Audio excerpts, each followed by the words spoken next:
The next war will not begin with an invasion. It will begin on a normal morning when nothing seems wrong, when daily life still feels normal. One morning, ships will stop moving, satellites will go dark, financial systems will freeze, and by the time anyone realizes what is happening, the most important decisions will already be irreversible. There will be no declaration, no moment when the shift becomes obvious, because modern conflict does not announce itself, it accumulates. Most people imagine war as something loud, explosions, troops crossing borders, fighter jets in the sky, declarations on television, diplomatic breakdowns that make headlines. But that is not how the next war will begin. In the 21st century, war begins quietly. It starts with disruptions that feel temporary, a system outage, a port delay, a communication failure, blamed on weather, software, or human error. At first, nothing appears intentional, nothing looks like aggression. The pattern emerges slowly, spread across enough time and geography that each incident seems isolated, unrelated, manageable, but beneath the surface, calculations are already underway. The world has a word for this phase, it just doesn't call it war. Long before tanks move, governments test boundaries. They probe systems instead of borders, a cyber intrusion targeting power grids in one region, GPS signals disrupted over shipping lanes in another, financial transactions delayed just long enough to create uncertainty in markets thousands of miles away. None of these actions trigger a military response. They are ambiguous by design. Ambiguity is the first weapon. Modern states understand something older generations did not. The most effective conflicts begin without clarity. When responsibility cannot be proven, retaliation becomes risky. When intent cannot be confirmed, hesitation grows. Diplomatic channels remain open. Alliances stay uncertain. Military doctrines offer no clear answer for attacks that might not be attacks at all,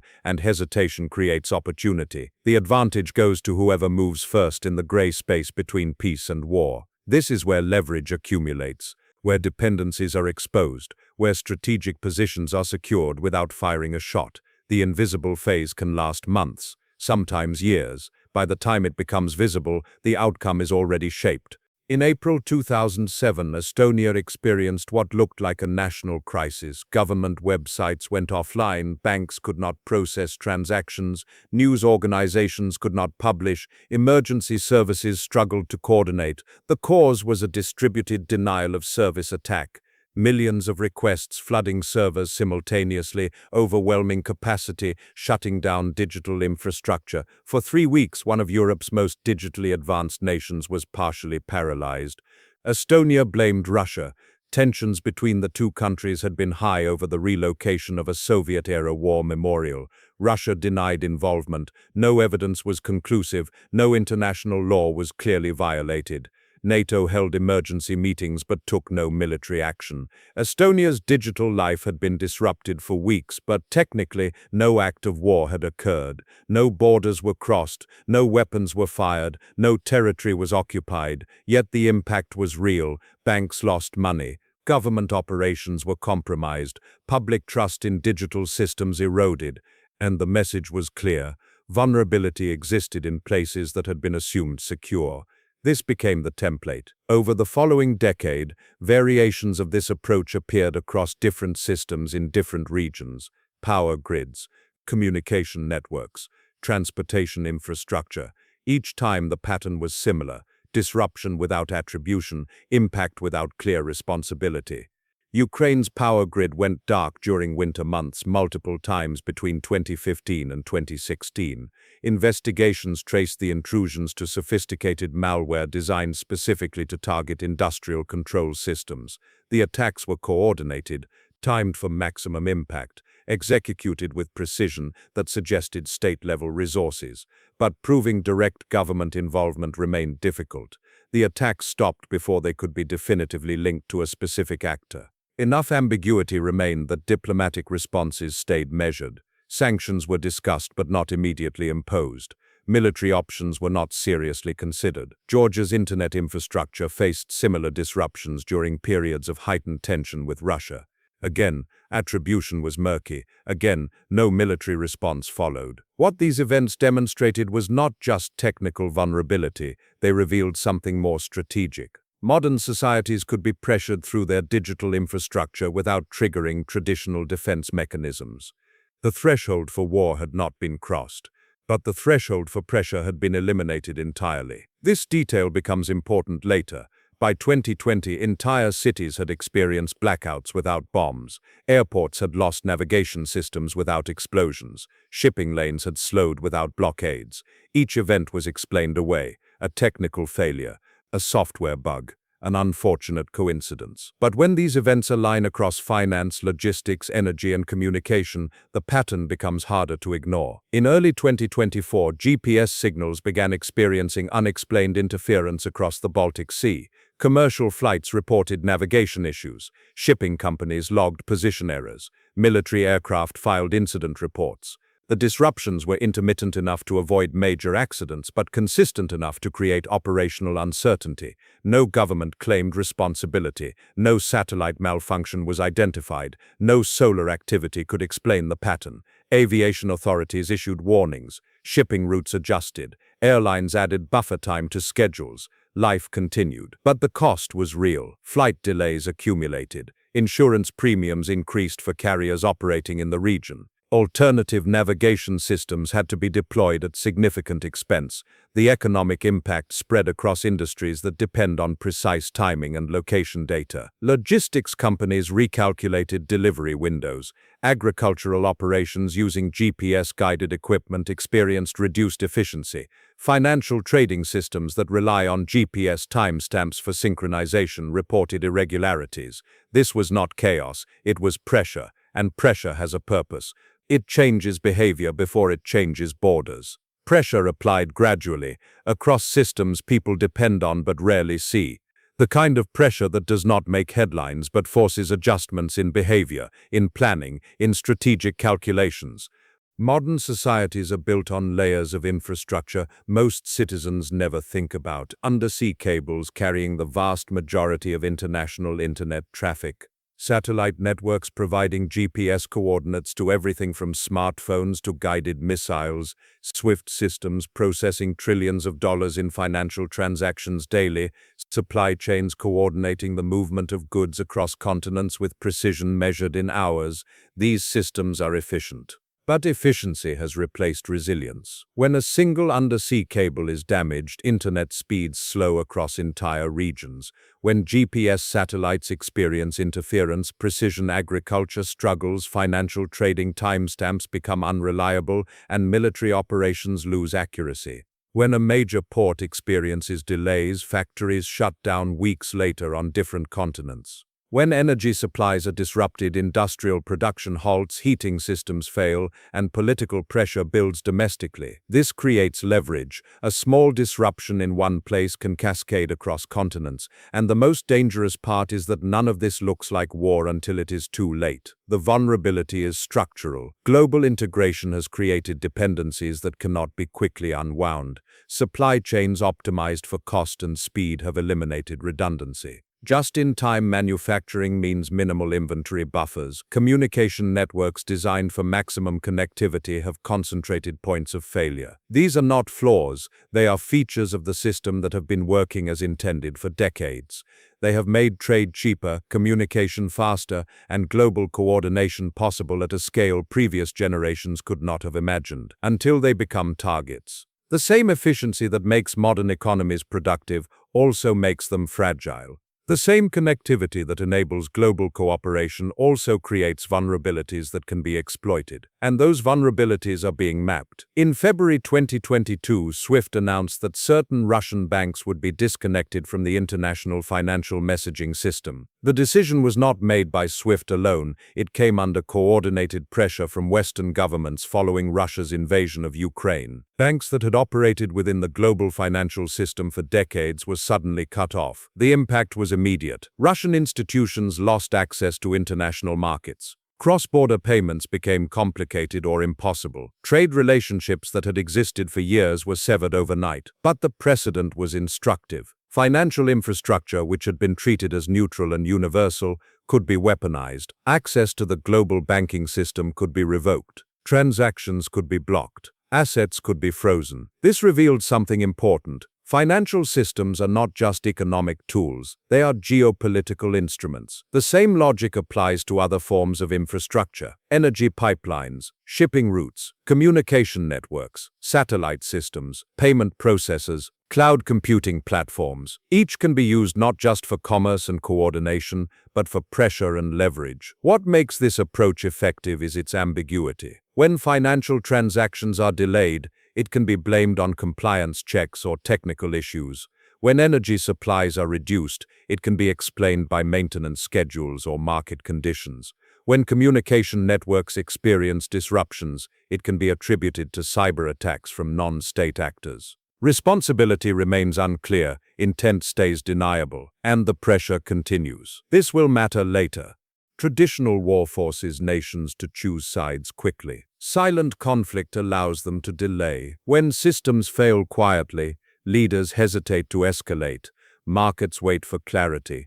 Allies observe cautiously. Populations remain uncertain about what is actually happening. This is not accidental, it is the design. During the Cold War, nuclear deterrence worked because threats were clear. If missiles launched, everyone would know who fired them. Attribution was instant. Consequences were certain. Doctrine was established. But modern conflict operates in a different space. When a power grid fails, who is responsible? When GPS signals are jammed, who gave the order? When financial systems experience disruptions, who orchestrated it? When undersea cables are severed, who sent the equipment? Answering these questions takes time. Investigations are launched. Forensic analysis is conducted. Intelligence agencies gather evidence. Diplomatic conversations happen behind closed doors. And during all of that uncertainty, the situation on the ground continues to evolve. By the time attribution is confirmed, if it ever is, the strategic landscape has already changed. Positions have been secured, dependencies have been exploited, weaknesses have been mapped, and the option for early response has passed. This is why ambiguity works. It exploits the gap between action and reaction.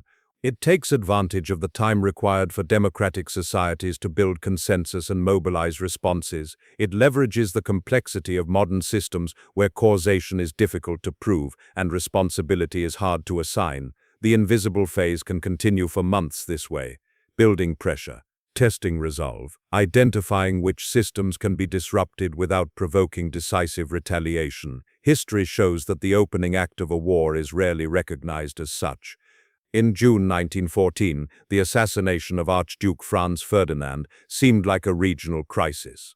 Diplomatic solutions were pursued. Many European leaders believed the situation could be managed. Within 5 weeks, empires across the continent were mobilizing for total war. In September 1939, Germany's invasion of Poland was preceded by months of territorial demands and diplomatic maneuvering that many hoped would be resolved without broader conflict. That hope proved incorrect. The pattern repeats. Early warning signs are dismissed as manageable. Leaders avoid escalation, hoping tension will decrease naturally. But sometimes, the situation has already moved past the point where de-escalation is possible. The same dynamic exists today, except the warning signs are harder to read. There are no troops massing visibly at borders, no diplomatic ultimatums delivered publicly, no clear red lines being crossed in ways that force immediate decisions. Instead, there are disruptions, incidents, unexplained events that accumulate slowly across different systems in different regions. A port experiences delays that are blamed on labor disputes. A satellite network has interference attributed to space weather. A financial system shows unusual stress explained as market volatility. Each event alone seems manageable. Each can be explained, but together they suggest something else. Not panic, not collapse, preparation. The world is already experiencing these early signals. They are not dramatic. They do not dominate headlines for more than a day or two before being replaced by other news, but they are consistent. In the South China Sea, commercial vessels report GPS anomalies with increasing frequency. Maritime insurance companies have documented dozens of incidents. Navigation systems show position errors. Ships briefly lose satellite contact. Each incident is investigated. Each is eventually explained as technical malfunction or atmospheric interference. But the frequency is rising. In the Baltic region, undersea cables have been damaged under circumstances that remain unclear. Repair crews find evidence of anchor drag, but the vessels allegedly responsible are difficult to identify. Investigations conclude without definitive answers. In the Middle East, critical infrastructure has experienced cyberattacks that governments have acknowledged but not fully explained. Oil facilities, water treatment plants, transportation networks. Responsibility is claimed by groups with unclear affiliations and uncertain capabilities. Energy supplies remain a point of tension across Europe. Pipeline maintenance schedules change unexpectedly. Gas flows are reduced and restored without clear patterns. Prices fluctuate in ways that economists describe as concerning but not yet critical. Shipping routes face disruptions that are blamed on weather, piracy, or geopolitical instability, depending on the location and the audience. Container ships reroute. Delivery schedules extend. Supply chains adjust. Financial systems show stress in ways that analysts monitor closely. Currency fluctuations, bond market irregularities, trading disruptions attributed to technical issues or unprecedented volume. None of these events alone constitute a crisis, but the pattern they form suggests a world where pressure is being applied across multiple systems simultaneously. This is not the calm before the storm, it is the storm happening quietly, and the question is not whether conflict has begun. The question is whether it will be recognized before the phase of ambiguity ends. What makes this phase particularly dangerous is that it can coexist with the appearance of normalcy. Stock markets function, trade continues. Diplomatic relations remain intact, at least formally. People go to work, travel, make plans for the future. There is no sense of emergency, no mobilization, no public preparation for conflict, no widespread concern that anything fundamental has changed. This is exactly what makes silent conflict effective. It operates below the threshold of public awareness. It creates pressure without creating panic. It shifts the strategic balance without forcing immediate decisions or visible responses. Governments know more than they reveal. Intelligence agencies track patterns that are not made public. Military planners prepare for scenarios that are not discussed openly. But for most people, life continues as normal, until one day it does not. And when that shift happens, when the invisible phase becomes visible, the most common reaction is shock. Surprise that a conflict could emerge so suddenly, confusion about how tensions escalated so quickly. But the escalation was not quick, it was gradual. It was happening all along, just not in ways that were easy to see or simple to interpret. The disruptions were there, the patterns were forming, the pressure was building, but recognizing those patterns requires looking across systems that operate independently, connecting incidents that seem unrelated, understanding that modern conflict does not follow the templates established by previous wars, and by the time that recognition occurs, the strategic landscape has already been reshaped. The next war will not look like the last war. It will not begin with a clear act of aggression. It will not follow predictable patterns. It will not offer obvious moments for intervention or negotiation. It will begin with disruptions that seem unconnected, with systems that fail in ways that feel technical rather than strategic, with pressure that builds slowly across infrastructure nobody thinks about until it stops working. And by the time the nature of the conflict becomes undeniable, the early moves, the ones that mattered most, will already be in the past. Whether the world is already in that phase is a question that cannot be answered with certainty. Intelligence assessments remain classified. Government officials speak carefully.